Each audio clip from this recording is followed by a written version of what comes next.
Lockdown समय कवि लेखक मैंने कौन कर अनेक बंधु पचारि जे केमी जो अपर्याप्त समय मिलूँ लिजर मिलूँ केमी विनियोग कर सब कवि लेखक मान ऑफिस आम बंद थी अपर्याप्त समय पाई प्रचुर पढ़ापढ़ी कर सुजोग पाई गोटे भल कम कर आगामी दिन में गोटे सनेट संकलन करी भावी से 60टी सनेट को लेकर गोटे संकलन करने मनस्थ कर पांडुली को प्राय प्रस्तुत कर गोटे भल कम कर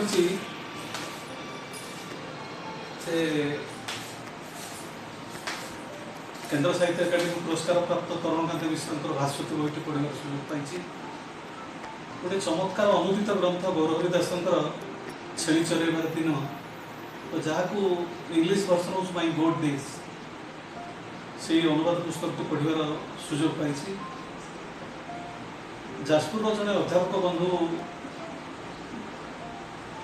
श्रीजुक्त सुरेन्द्रनाथ मिश्र गोटे बही मत जहाँ से प्रेजेंट करते ब्रजसुंदर दास ओडिया साहित्य को अवदान से बहीटी पढ़ार सुजोग पाई अध्यापक विश्वरंजन संपादन में जो चिठी पत्रिकाटी बाहर प्रेमगत विशेषांक से बहीटी मो पाखे था से बहीटी पढ़ार सुजोग पाई गोटे दुईटी कविता भी लिखा सुजोग पाई से आपण आगे पढ़ी शुणी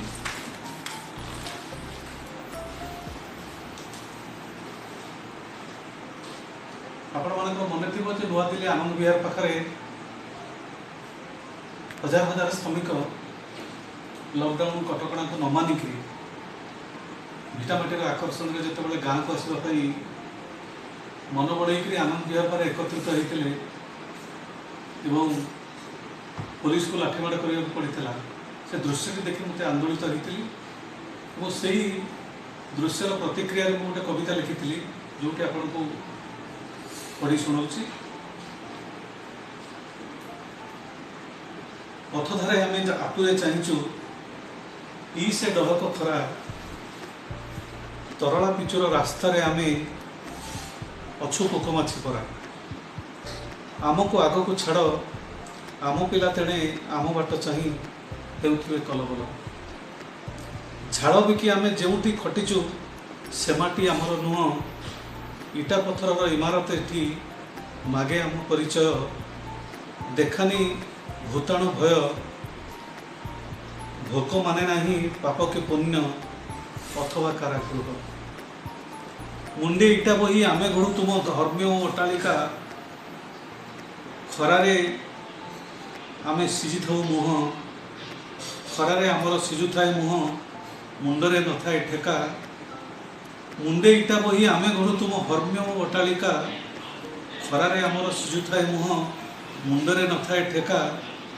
किए कहूबा न कहू तुम विचार तुमरी आखिरे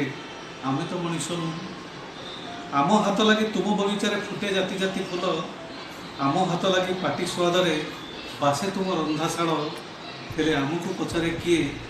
भांगिबा गढ़िबा असल बिंधाणी दुनिया तुमको पुणी धन्यवाद।